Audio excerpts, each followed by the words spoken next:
So this is going to be a very, very different talk from the preceding one. And yeah, so you'll have to do some mental gymnastics to adjust to what I'll be talking about. Um, so thank you so much. I'm delighted to be speaking here, and I'm going to present some work we've been doing recently with people with mild cognitive impairment. So in my lab, I'm based at the School of Psychology at the University of Sussex. And let me just get this. So we're interested in how we remember our everyday experiences. So like how we remember back to this day that I spent with my family in Venice. And so that forms a major part of what the lab is interested in, is how healthy people are able to remember their things that happen to them. But also we are interested in how these processes can go wrong in the context of brain disease. And this is important because we can sort of develop models of how we think memory works in healthy people, but then we can test that by seeing how memory processes might break down in the context of disease, and that then feeds back to inform our models of how we think memory works normally. So I'm going to talk to you about two different types of memory, and the first one you might not consider is memory at all. So for want of a better phrase, I'm going to call it immediate memory. And this is our ability to sort of integrate the information that's coming in through our senses in the moment in order to make sense of what's going on in a particular situation. So if you're having a conversation with someone, then you necessarily have to integrate the information. So even just in a single sentence, you hear words sequentially, and to make sense of what you're hearing, you have to put all that together. So we have to be able to hold this in mind for a certain period in order to understand what's going on right now.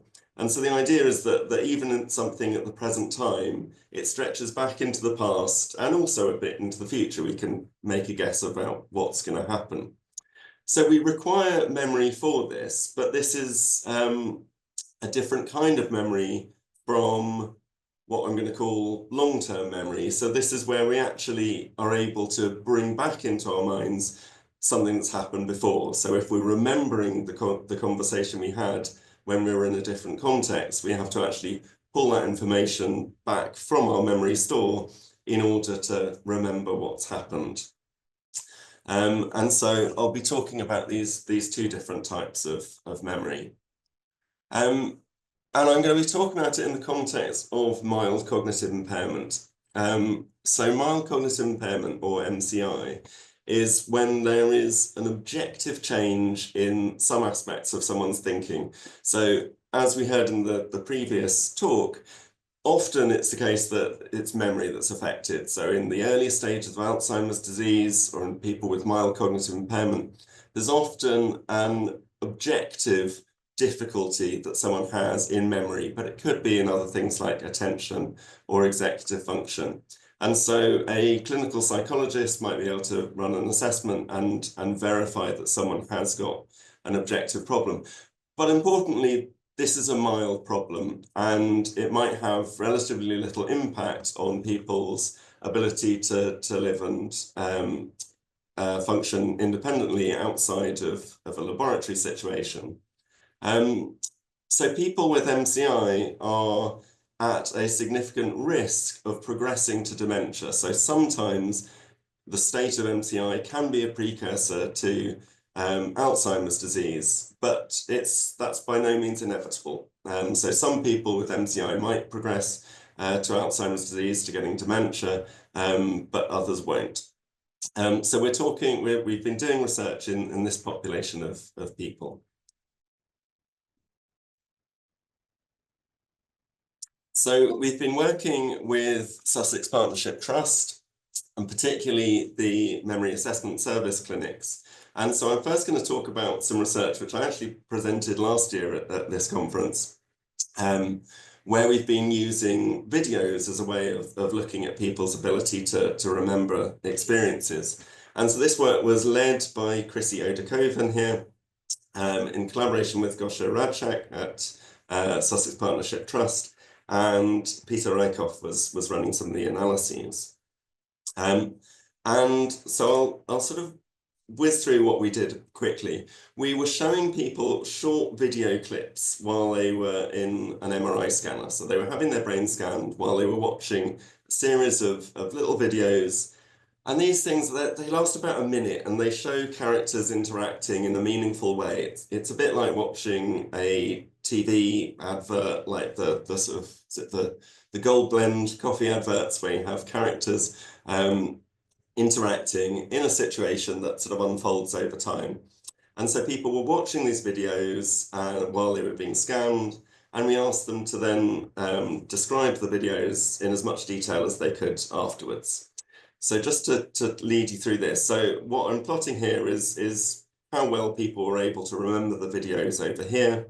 And we had one group of healthy adults who were all sort of about aged in their 70s, who we recruited separately. And then from the memory assessment service clinics, we had some people who, this acronym is subjective cognitive decline. So these were people who had come through the clinics, they were worried about their memory, but they did not objectively have any memory problems.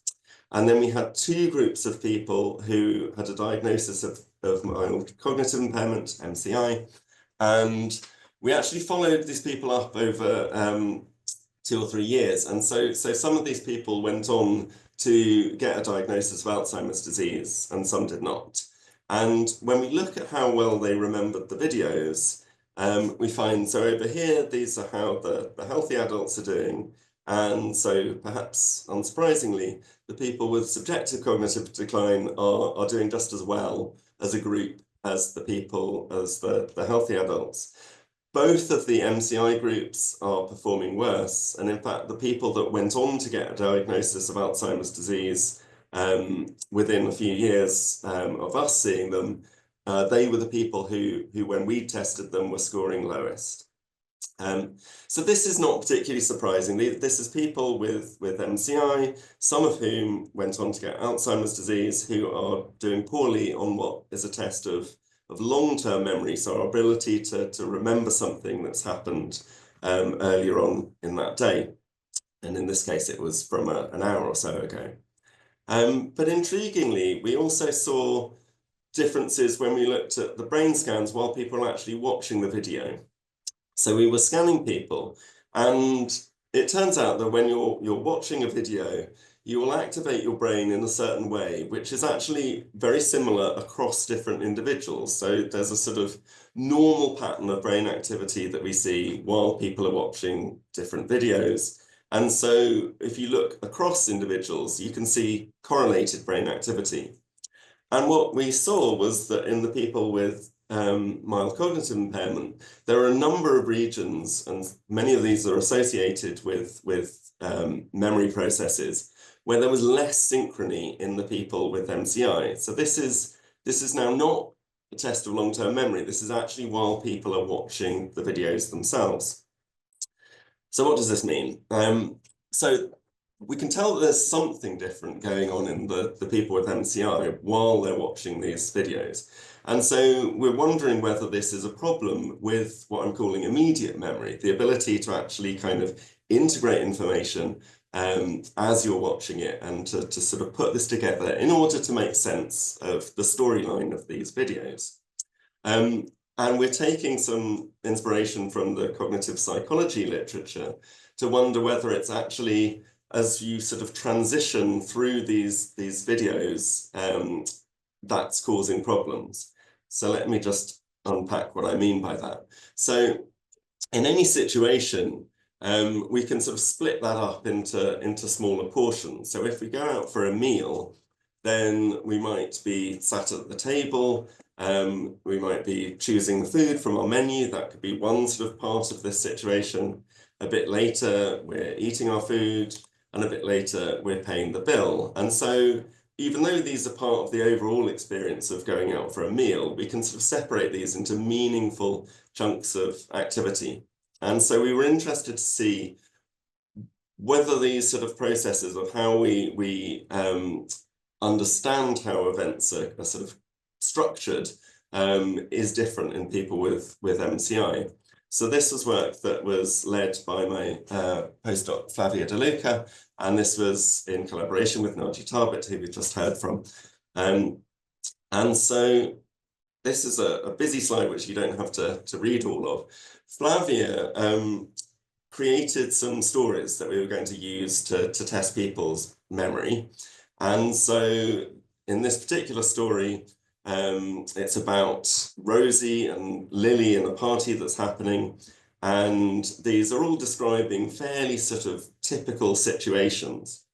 And they've been put together in such a way that you can actually break this story up into 3 meaningful chunks. So there's a sort of setup about Rosie being excited about her friend's party. And then the whole of the middle section is about Rosie making a birthday cake for her friend. And then the last section is about the party at the end of it. So I put this as bullet points, and PowerPoint very cleverly sort of created this structure for me. So this is exactly the thing that we think we're doing all the time. We're actually making a sort of structure out of our experiences to enable us to understand better what's happening. And so for reasons that are a bit more complicated to go into now, Flavia created 2 versions of each story. And in the second version, there was this middle portion here was split into 2 separate sort of sub-events. So the making the cake bit is shortened, and then Rosie sits down and has a cup of tea and attempts to do a crossword. So we've got an extra event within the story. Otherwise, it's all very well matched. It's the same number of words and actions. It's the same people. So the only difference is that there are 2 separate activities going on in the middle. Now, first of all, I'm going to show you how people were able to do this task of splitting up the story. So splitting up these stories into different chunks. And this is something that shouldn't really rely on long-term memory. The story is in front of someone. All they're having to do is indicate where they think there is a shift in the storyline. And we're looking at the agreement between people here. So over in blue, all you need to take home from this slide really is that the people in blue who are our healthy older adults, the control group, they are generally showing more consistency over here than the people with MCI. And that's in both the situation where there was this extra event, which is the boundary condition, and when there isn't. So this is also something, in some ways it mirrors the MRI results, that there's something going on while people are trying to make sense of a narrative storyline, which seems to be a bit different about people with mild cognitive impairment. And then we also tested people's immediate memory. And by that, I mean people's ability immediately after we finished reading the story. So the story was read out to people. Immediately afterwards, people had to repeat it straight back. And so this is unlike with the fMRI experiment where people were doing it sort of half an hour later. This is immediately after you've heard each individual story, you have to repeat it back. And the first thing to take home from this slide is that the healthy adults over here are doing this much better than the group of people with MCI. And to be honest, this was quite a surprise to us that people were already showing fairly substantial memory problems, even though this was straight away after they've heard the story that was read out. And as an extra thing to see from this, this slide of results, is that actually when we split the story, that middle section of the story up into 2 separate parts, when there was this, so that's the hatched lines here, people are doing much worse at remembering the extra part of the story. And we see that both in healthy adults and people with MCI. And so what this means is that having this extra event is really not good for your memory. And so I guess an analogy would be if you're watching a news broadcast and you've got a 5-minute news story, then you'll tend to remember the details from that 5-minute news story much better than you would if there were 2.5-minute stories within the same amount of time. So actually having more time to hear more information about one thing helps you to remember it better than if information is split up into smaller chunks. And again, that's not something that we necessarily expected to see.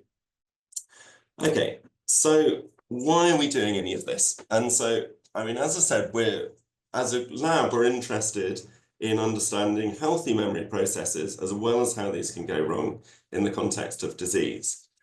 One particular goal of our research that we're doing is to move away from sort of standard clinical tests that might involve just unconnected words in a list that are read out and you have to try and remember them later, and to move to assessing memory in these more kind of everyday situations using videos or stories, because memory actually works differently in situations like that than it does if you're just given a very kind of bare, stripped down memory test.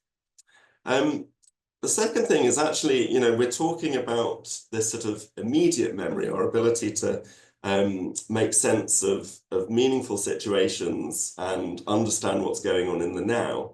And there are actually very, very few methods that have been developed to look at that and to probe that. So that's also another aim of what we're trying to do. And the third one, relating back to people with MCI, is that what we can see is that their difficulties, the difficulties that we've seen in this group, when we've tested them, they go much beyond just the kind of remembering what's happened earlier on. And actually, we're seeing difficulties when we have these more sort of complex situations to try and make sense of.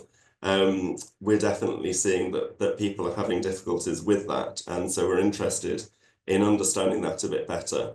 And clearly, people with MCI are going to do much better in situations where information is presented much more simply and people are given time to get their head around what's going on, and actually sort of chopping and changing can be very, very disorientating. Okay, so that's the end of what I wanted to say. It's to thank the people in the events lab. There's loads more people than I've mentioned here involved in it. Also our partners within Sussex Partnership Trust, and obviously all of the participants who took part in the research that I've talked about just now.